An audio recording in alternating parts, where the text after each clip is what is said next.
오늘도 지수는 힘이 없습니다. 그러면 종목에서 답을 찾아야겠죠. 점상시크릿 미리 보기에서는 6종목을 준비했습니다. 어떤 특징이 있고 또 대응 전략까지 같이 세워드립니다. 함께해 주실 분 이스토리의 정태근 이사 만나보시죠.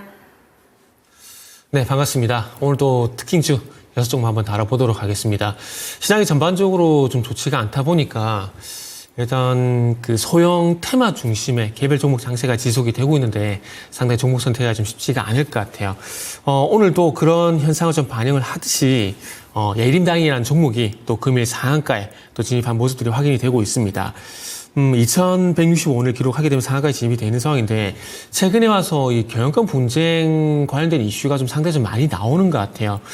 오늘 일단 그 영풍정밀, 고려아연이 좀 힘이 빠지고 있는 모습이지만 최근에 와서 어쨌든 계속해서 이제 경영권 분쟁 관련된 이슈가 많이 발생되고 있고 그와 관련돼 가지고 대명소노 시즌이 대명소노 그룹이죠. 대명소노 그룹이 TV항공에 대한 어떤 경영권 참여, 그러니까 공개 매수를 하겠다는 그런 소식이 전해지게 되면서 이제 예림당 측과 그리고 티웨이 홀딩스와 예림당이 같은 편이라 보면 되겠죠. 그쪽과 이제 대명소노 그룹과 어떤 경영권 분쟁 이런 것도 좀 불가피하다는 얘기가 나오게 되면서 관련 종목들이 강세를 보이고 있습니다. 지금 화면에 보시고 계신 예림당뿐만 아니라 대명소노 시즌이라는 종목도 마찬가지로 현재 상당히 급등세를 나타나고 있다고 보시면 될 것 같아요. 일단 동전주 같은 게 그렇게 관심은 없는, 저는 개인적으로 관심이 없는 편입니다. 그렇기 때문에 일단은 그러다 보니까 대명소노 시즌보다는 일단 예림당을 좀 특징주로 말씀드리고 있는데 어쨌든 이런 종목들이 상당히 많이 나올 것 같아요. 그리고 앞으로 이런 그 불씨가 있는 종목들이 지금 한진칼도 마찬가지로 앞으로는 그런 분쟁이 좀 나오지 않을까 예상이 되는 종목들 중에 좀 하나라고 좀 보시면 될 것 같습니다. 최근에 어쨌든 고려아연을 필두로 해가지고 최근 남영유업이라든지 이런 경영권 분쟁 관련된 이슈가 있는 종목들이 많기 때문에 일단은 그런 쪽으로 한번 특징주로 한번 보시면 될 것 같습니다. 그리고 다음 종목은 세아 메카닉스. 그리고 접근은 되도록 자제하라는 말씀을 빠뜨렸네요. 자, 세아 메카닉스. 최근에 2차 전지 분위기가 전반적으로 나쁘진 않아요. 무슨 말씀이냐면은 2차 전지 관련된 이슈 그리고 뉴스가 나오게 되면서 올해 상반기 같은 경우는 그닥 그렇게 반응이 없었거든요. 근데 하반기에 들어와서는 그러니까 상반기에서 하반기로 넘어오게 되면서 2차 전지에 관련된 뉴스가 나오게 되면은 종목들의 어떤 반응이 예전보다는 좀 긍정적으로 반응을 하는 것 같아요. 그러다 보니까 내년에 어떤 기대감들이 좀 반영이 되고 있습니다. 일단 세아 메카닉스 같은 경우는 LG 에너지솔루션의 벤치양 대규모 수주 소식이 전해졌고 그거의 어떤 수혜주로 일단 보시면 될 것 같습니다. 엔드플레이트라는 제품을 생산하고 있는데 LG 에너지솔루션 쪽으로 일단 납품했던 이력이 좀 부각이 되게 되면서 최근에 상승세가 좀 이어지고 있어요. 오늘 상승 출발하고 난 다음에 하락으로 전환되는 모습들이 있긴 하지만 그럼에도 불구하고 최근 좀 거래량이 실려주게 되면서 주가가 들썩이고 있다는 부분들은 특징적이다라고 좀 볼 수가 있을 것 같고요. 그리고 세아 메카닉스뿐만 아니라 최근에 2차 전지 분위기 전체적으로 봤을 때 SKI 테크놀로지라든지 그리고 JLMNS라든지 그리고 LG 에너지솔루션 오늘 LG 에너지솔루션 조정받고 있긴 하지만 그럼에도 불구하고 일단 최근 오늘 흐름만 볼 것이 아니라 최근 흐름이 그렇게 나쁘지 않다는 점을 좀 보게 된다라면은 일단 상당히 조금 이제 향후에 좀 기대가 되는 부분들이 있다라는 말씀도 좀 드릴 수가 있을 것 같아요. LG 에너지솔루션 같은 경우 조금 전에 말씀드렸듯이 2.4%가량 조정을 받고 있긴 하지만은 그럼에도 불구하고 최근에 41만 단을 돌파하게 되면서 또 신고가 새로운 어떤 추가 상승을 좀 기대가 되는 부분들이 있기 때문에 참고를 좀 하시면 좋을 것 같습니다. 그 다음 특징주는 윙이푸드라는 종목입니다. 국내 상장 중국 기업이다 라고 좀 보시면 될 것 같은데요. 일단은 현재 11%가량 상승이고요. 장 초반에 22%가량 상승폭을 좀 확대했었다가 약간 좀 힘이 좀 빠지고 있어요. 최근에 이제 그 중국의 부양책 관련돼가지고 화장품, 카지노, 면세점 관련 종목들이 일시적으로 좀 부각이 됐었다가 좀 힘이 좀 빠지고 있는 모습들이 나오고 있는데 일단 부양책에 대해서 시장 반응은 조금 실망을 하는 것 같아요. 그러다 보니까 이번에 다시 또 추가적으로 재정 정책이 나올 예정이라고 하는데 거기에 기대감들이 좀 반영이 되게 되면서 일부 국내 상장 중국 기업들이 좀 반응을 하는 것 같습니다. 근데 저는 개인적으로 일단은 이 부양책을 통해서 드라마틱하게 중국의 어떤 경제 상황이 좋아질 것이다. 이렇게 생각하지는 않기 때문에 그러다 보니까 윙이푸드 같은 국내 상장 중국 기업 같은 경우에도 일단 접근보다는 말 그 특징주로 보시는 게 낫지 않을까 생각이 들고 두 번째 말씀드린 사실 세아 메카닉스가 세아 메카닉스를 포함한 죄송합니다. 2차 전지 관련주들을 보는 게 제가 볼 때는 더 낫지 않을까 확률적인 측면에서요. 그렇게 좀 말씀을 드리도록 하겠습니다. 자, 그리고 다음 종목은 D&D 파마텍입니다.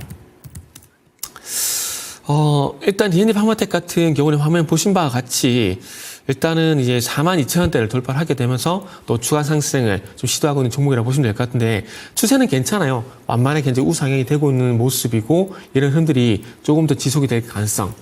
일단 아시겠지만은 뭐 비만 치료제, 위고비 15일에 국내도 출시가 될 예정이죠. 그러다 보니까 그거 관련돼가지고 블루엠텍도 마찬가지 주가 상승이 나왔었는데, 이 위고비가 좀 출시가 예정이 되게 되면서 국내에서 이제 비만 치료제를 개발하고 있는 기업들에 대한 관심도 좀 올라가고 있는 것 같아요. D&D 파마텍 같은 경우도 마찬가지로 현재 그 경구용 비만 치료제 개발을 진행하고 있는데, 그러다 보니까 이제 비만 치료제 관련돼가지고 또 비만 치료제 내에서 순환매가 계속 도는 것 같아요. 펩트론, 블루엠텍 갔다가 오늘 D&D 파마텍, 대봉에르스 이렇게 좀 지고 있는데 어쨌든 비만 치료제 관련된 종목들 내에서 순환매가 돌고 있는 부분들이고 그래서 그 중에서 오늘은 D&D 파마텍이라는 종목의 흐름이 제일 괜찮다라는 말씀을 좀 드릴 수가 있을 것 같아요.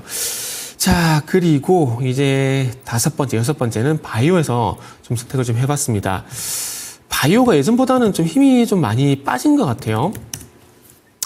지금 화면 보시면 아시겠지만 에이프로제라는 종목을 현재 차트를 좀 보고 계시는데, 이 미국의 바이오시밀러 규제 완화와 관련돼가지고, 저 개인적으로는 바이넥스라는 종목을 상당히 많이 이제 적극적으로 추천을 해 왔었는데, 9월 마지막 주부터 좀 바이오에 대한 전반적인 흐름이 예전 같지는 않은 것 같아요.